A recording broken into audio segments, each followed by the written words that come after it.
जहां राज्य के पश्चिम में लगभग 61% भाग में शुष्क और अर्ध शुष्क मरुस्थलीय जलवायु है, और वहीं अरावली के पूर्व में जयपुर में और उत्तरी पूर्वी जिलों में उप आर्द्र जलवायु, सवाई माधोपुर से लेकर उदयपुर तक आर्द्र जलवायु एवं दक्षिण में बांसवाड़ा व दक्षिण पूर्व के झालावाड़ जिलों में अति आर्द्र जलवायु पाई जाती है। ये बात अपन ने देखी थी इसके अंदर। अब देखते हैं राजस्थान की जो औसत वार्षिक वर्षा है वो लगभग 57.51 सेंटीमीटर है। ये भी वेरी इंपॉर्टेंट चीज़ है। जबकि प्रदेश के जलवायु क्षेत्र में यह 50% से भी कम है। 50% से भी ये कम है मरुस्थल क्षेत्रों में। जलवायु की औसत अवस्थाओं के आधार पर यह कहा जा सकता है कि राजस्थान भारत के अन्य प्रदेशों की तुलना में सबसे अधिक शुष्क है। राजस्थान में वर्ष भर मुख्यतः 3 ऋतुएं होती है, तो अपने को पता रखना है कि कौन सी ऋतु होती है और कौन सी ऋतु कहाँ होती है, ये अपने को ध्यान रखना है। तो देखो, ग्रीष्म ऋतु है वो मार्च से जून तक होती है। वर्षा ऋतु वो जुलाई से सितंबर तक होती है। शीत ऋतु अक्टूबर से फरवरी तक होती है। तो ग्रीष्म ऋतु, इस ऋतु में तापमान है वो सामान्यतः 30 से 40 डिग्री सेंटीग्रेड के ऊपर रहता है। तापमान है नॉर्मली 30 से 40 डिग्री सेंटीग्रेड रहता है। पश्चिमी राजस्थान में विशेषकर जैसलमेर, बाड़मेर, बीकानेर, जोधपुर, श्री गंगानगर, चूरू आदि जिलों में 40 से 45 डिग्री सेंटीग्रेड तक तापमान हो जाता है। और थार का मरुस्थल भारत का सबसे अत्यधिक गर्म प्रदेश है, जिसका कारण है वहाँ की जो रेत है वो इसका कारण है। तो देख लीजिए, ये आपके सामने मैप बना हुआ है राजस्थान का, और वार्षिक तापमान यहाँ पे दिखाया गया है अलग अलग कलर के में। तो आपको बताया था कि सबसे ज़्यादा यहाँ तापांतर क्यों है, रेत यहाँ पे है, यही कारण है।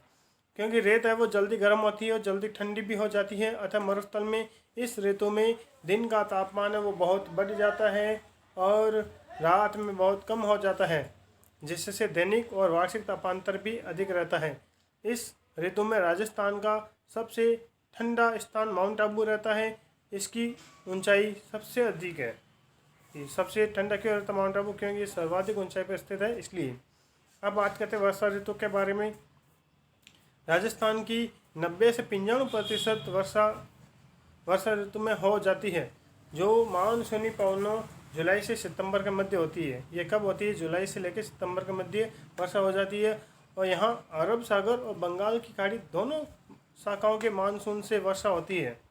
अरब सागर से जो पवनें आती है उनसे भी वर्षा होती है, और बंगाल की खाड़ी से जो पवनें आती है उनसे भी वर्षा होती है।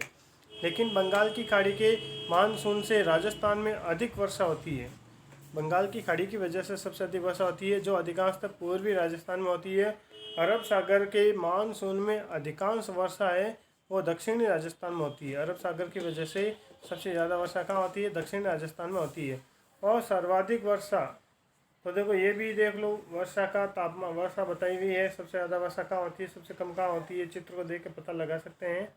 तो सबसे ज़्यादा वर्षा वो झालावाड़ ज़िले में होती है, और वो भी लगभग 100 सेंटीमीटर तक होती है, जिसे राजस्थान का सबसे आर्द्र जिला माना जाता है। और सबसे कम वर्षा वो जैसलमेर के अंदर होती है, सिर्फ और सिर्फ 10 सेंटीमीटर ही होती है। सबसे अधिक वर्षा प्राप्त करने वाला स्थान है वो माउंट आबू है, और जहाँ औसत वर्षा 150 सेंटीमीटर है। सबसे औसत वर्षा यहाँ पे 150 सेंटीमीटर होती है। राजस्थान के दक्षिण पूर्वी भाग में उत्तरी पश्चिमी भाग की ओर वर्षा लगातार कम होती जाती है। अरावली के पूर्व में 50 सेंटीमीटर से अधिक और पश्चिम में 50 सेंटीमीटर से कम वर्षा होती है। ये बात इसमें कही गई है। तो अतः अरावली के सहारे 50 सेंटीमीटर समवर्षा रेखा राजस्थान को 2 भागों में विभाजित करती है। तो ये सवाल भी पूछा जाता है कि कितने सेंटीमीटर वाली समवर्षा राजस्थान को 2 भागों में बांटती है। तो 50 सेंटीमीटर वाली समवर्षा रेखा है वो राजस्थान को 2 भागों में बांटती है। अब बात करते हैं शीत ऋतु के बारे में। राजस्थान में शीत ऋतु में तापमान धीरे धीरे कम होता जाता है, और पश्चिमी राजस्थान में रेत के अत्यधिक ठंडे हो जाने से तापमान तक कभी कभी 0 डिग्री सेंटीग्रेड तक भी चला जाता है। ऊंचाई के कारण ही इस ऋतु में माउंट आबू राजस्थान में अधिक ठंडा रहता है। इस ऋतु में आकाश साफ रहता है और मंद मंद गति से पवनें चलती है। हिमालय की ओर आने वाली ठंडी पवनों को शीतलहर कहा जाता है। हिमालय की ओर से आने वाली जो पवनें हैं उनको शीतलहर कहा जाता है।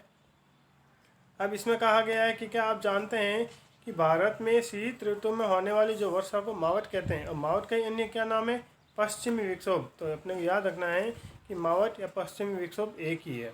ये चक्रवात भूमध्य सागर से आकर, ये चक्रवात कहाँ से आता है, भूमध्य सागर से आकर राजस्थान सहित उत्तरी पश्चिमी भारत में वर्षा करता है, और जो कि गेहूं की फसल के लिए बहुत ही फायदेमंद साबित होता है। अकाल और मरुस्थलीकरण के बारे में पढ़ेंगे अब।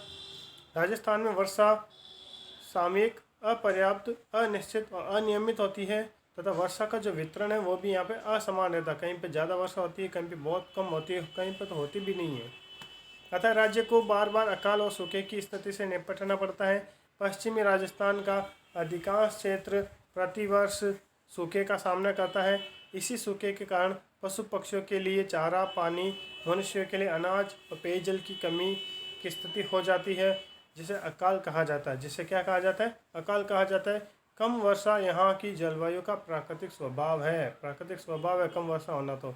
लेकिन मानवीय स्वार्थों ने जिस तरह विवेकहीन ढंग से वनों की कटाई की है, भूमिगत जल का अतिदोहन किया है, पारंपरिक जल संसाधन प्रबंधन की उपेक्षा की है, उसका प्रतिकूल प्रभाव प्रदेश के पारितंत्र पर अवश्य रूप से पड़ा है। भौतिक और मानवीय कार्यों द्वारा जब उपजाऊ भूमि बंजर और रेतीली मिट्टी में परिवर्तित हो जाती है तो उस क्रिया को मरुस्थलीकरण कहते हैं। उस क्रिया को क्या कहते हैं, मरुस्थलीकरण कहते हैं। राजस्थान के पश्चिमी भाग में लगातार मरुस्थल का विस्तार हो रहा है, फिर भी अगर हम पंक्तिबद्ध वृक्षारोपण करें तो वर्तमान में इसे कम करने का प्रयास भी किया जा सकता है। कि अगर हमें मरुस्थल को कम करना है तो ज़्यादा से ज़्यादा वृक्ष लगाने चाहिए। अगर हम ज़्यादा से ज़्यादा वृक्ष लगाएंगे तो रेगिस्तानों धीरे धीरे कम भी हो सकता है। ये अपने ऊपर डिपेंड करता है। तो उम्मीद करता हूँ कि आपको ये वीडियो पसंद आया होगा। मैंने आपको जो सवाल समझाए हैं, जो ये लेसन समझाया, वो आपको अच्छी तरह से समझ आ गया होगा। अब आपसे एक रिक्वेस्ट करता हूँ कि इस वीडियो को ज़्यादा से ज़्यादा शेयर करें, ताकि अपने जो और भाई बहन हैं उनको भी इसका फ़ायदा मिल सके। और जो मतलब कैंडिडेट हैं, जो व्यक्ति मतलब कंपटीशन फाइट कर रहे हैं, चाहे रीट हो, चाहे पुलिस कांस्टेबल हो, चाहे कोई भी कंपटीशन क्यों नहीं हो, जो भी जीके के सवाल आते हैं वो कक्षा 6 से लेके कक्षा 10 तक की किताबों में से ही आते हैं। तो इनको अगर आप पढ़ लोगे तो आपका काफ़ी लगभग 80% तक जीके कंप्लीट हो जाएगा, कवर हो जाएगा। ठीक है, अब मिलते हैं अगले वीडियो के अंदर। तब तक जय हिंद, जय भारत।